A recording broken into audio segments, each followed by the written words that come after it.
اور غزوہ احد کے لیے بھی ہے، اور بڑے بڑے اکابر علماء جن کا تعلق میرے مسلک سے نہیں ہے، اللہ جو گزر گئے ان پر رحمت نازل فرمائے، ان کی نماز صبح کے بعد جو ان کا وظیفہ تھا، اس وظیفے میں 110 مرتبہ نعت علی پڑھنا شامل تھا۔ یہ ساری صورت حال اب خراب ہوئی ہے، پہلے بڑی اچھی تھی، نعت علی پڑھی جاتی تھی۔ نعت علین مظہر العجائب تجد ہو عونا لکا فی النوائب کل ہم و غم سینجلی۔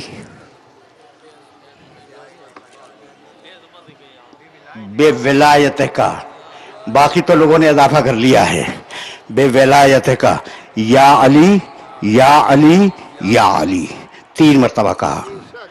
جب تیسری مرتبہ کہا ہے نا یا علی، تو اب اگر یہ واقعہ خیبر کا ہے تو خیبر کے حوالے سے 2 جملے سنو اور مجھے اجازت دے دو۔ اچھا بھائی سنو، واجب جانتے ہو؟ جانتے ہو؟ اچھا بہت توجہ رکھنا۔ اچھا حرام جانتے ہو؟ واجب حرام۔ تو مکروہ کیا ہوتا ہے؟ نہ کرنا بہتر ہے، کر لو تو کوئی حد بھی نہیں ہے۔ اچھا اب بتاؤ کہ سنت کسے کہتے ہیں؟ مستحب۔ مستحب کیا ہے؟ کرنا اچھا ہے۔ اور مستحب مؤکد کیا ہے؟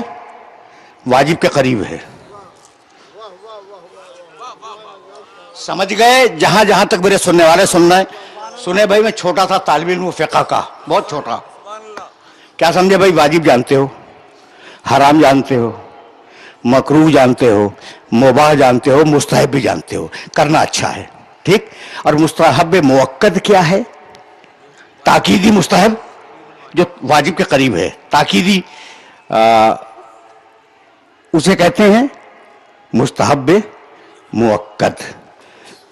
سمجھ گئے بات کو؟ حکم آیا علی کو پکارو، رسول نے 3 مرتبہ آواز دی، حکم بھی 3 ہی مرتبہ کا تھا، بے ولایت کا یا علی یا علی یا علی۔ اگر علی نے پہلی نہیں سنی تو پھر تیسری بھی نہیں سنیں گے۔